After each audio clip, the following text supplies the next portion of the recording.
नमस्कार, आप देख रहे हैं बातें आपकी। मैं हूं नीरज शर्मा। अभी मैं मौजूद हूं बिहार के समस्तीपुर जिला अंतर्गत मोहद्दीन नगर में, जहां पे भारत के विभिन्न प्रांतों से विद्वान आए हैं। वहीं पे एक फतेहपुर से एक विद्वान संस्कृत विद्वान है, उनसे भी अभी जानेंगे, बात करेंगे और संस्कृत भाषा के उत्थान और पतन के बारे में भी चर्चा करेंगे। देखिए ये पूरा रिपोर्ट। प्रथम तो आपका परिचय जानना चाहेंगे। मेरा नाम डॉक्टर राजेंद्र झा है। मैं वैशाली जिला के पातेपुर वेद विभागाध्यक्ष पद से अवकाश प्राप्त होने के बाद अपने गांव में अपने व्यय से एक वेद विद्या प्रतिष्ठानम चला रहा हूं।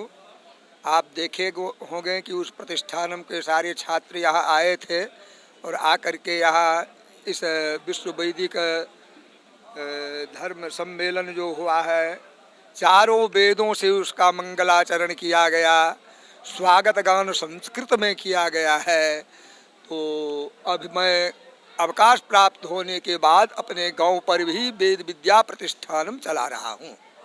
जैसा कि देखा गया है अभी के दौर में जो है संस्कृत विषय का और संस्कृत भाषा का जो है उतना प्रचलन नहीं रहा जैसा कि होना चाहिए। और संस्कृत जो है हमारी मातृभाषा हिंदी का भी जननी है, उसके बावजूद भी संस्कृत का इस तरह से कहना चाहेंगे। संस्कृत भाषा से विदेशियों के कुचक्र में यहाँ इस तरह का वातावरण तैयार किया गया, इस तरह का चाकचक्य किया गया कि इतने लोग भौतिकता में लिप्त हो गए कि इस आध्यात्मिकता आदि दैविकता से थोड़ा सा दूर होते चले गए।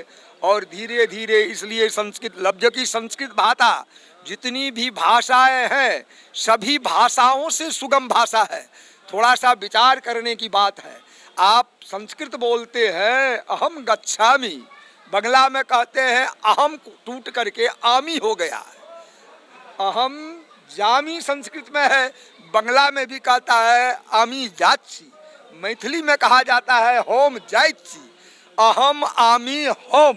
देखिए आप संस्कृत है तो हम लोग अपनी भाषा में भी किसी भाषा में तो 95%, जैसे बंगला भाषा है, मैथिली भाषा है, ब्रज भाषा है, इसमें 95% हम लोग संस्कृत बोलते हैं। 5% ही इधर उधर की भाषा उसमें मिली हुई है। और भारत सरकार भी कुछ देर शिथिल रहा। अब धीरे धीरे भारत से बाहर हर एक विश्वविद्यालयों में, अमेरिका में जाइए, जर्मन में जाइए, सब जगह संस्कृतों का प्रचार यहाँ से ज़्यादा हो रहा है। भारत में थोड़ा इसमें जो बाद में राजनीतिक लोग आए हैं, ये लोग भी इसको एक कुचक्र में फंसा करके इसको थोड़ा सा गर्त में ले जाने का काम किए हैं।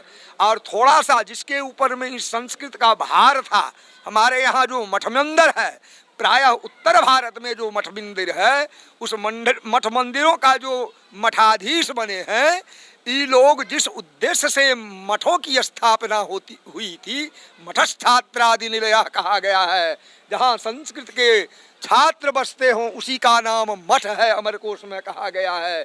और वो लोग उस मठ मंदिर को अपना एक व्यक्तिगत संपत्ति बना लिए हैं। और मठ में जो मठाधीश होते हैं उसको विद्वान होना चाहिए, संस्कृत के जानकार होना चाहिए। जब मैं बक्सर में था, यहाँ के राज्यपाल थे आयंकर महोदय जी। बक्सर में एक राम रेखा घाट बहुत प्रसिद्ध है, जो वहाँ का एक मुख्य स्थान है। वहाँ के महंत से उन्होंने संस्कृत में बातचीत करना शुरू किया, और जब संस्कृत में बातचीत करना शुरू किया तो संस्कृत नहीं बोल सके। आयंगर महोदय जी कहते हैं कथम धर्मस्य प्रचारो भविष्यति अंजना संस्कृतम न जानाति, संस्कृतेमो धर्मस्य तत्त्वं निहितमस्ति, धर्मस्य तत्त्वं निहितं गुहायाम। तो धीरे धीरे अभी एक भारतीय संस्था है, जो भारतीय संस्था के माध्यम से संस्कृत का बहुत प्रचार होता है। और संस्कृत अपौरुषे है, नित्य है, यह कभी नष्ट हो नहीं सकता है, इसका कभी विनाश नहीं हो सकता है, थोड़ा सा शिथिल हो सकता है। और लोग लगे हुए हैं इसके ऊपर में, और बहुत विश्वविद्यालयों में गवेषणा हो रही है, रिसर्च हो रहा है, बहुत लोग संस्कृत जानते भी हैं, संस्कृत का विकास हो रहा है धीरे धीरे। जैसा कि देखा गया है इंडिया में जो छोटे स्तर पे स्कूल, प्राइवेट कन्वेंट्स काफ़ी संख्या में खुल रहा है, चाहे लोग रजिस्ट्रेशन करवाए या ना करवाए, लेकिन प्राइवेट छोटा छोटा कन्वेंट खोल रहे हैं, लेकिन उसमें जो है संस्कृत भाषा का नाम मात्र का भी पढ़ाई नहीं होती है। इस पे आप क्या यही कारण है कि अभी देश से विदेश तक सब जगह लोगों को हार्ट अटैक हो रहा है। पहले घर घर में हम लोगों को नियम था, जो लोग दुर्गा पाठ करते थे, गुरुकुल में वेद मंत्रों का उच्चारण होता था, वेद मंत्र की जो शक्ति है इस वायुमंडल में जाता था, जिससे पर्यावरण में शुद्धता आती थी, पर्यावरण शुद्ध होता है।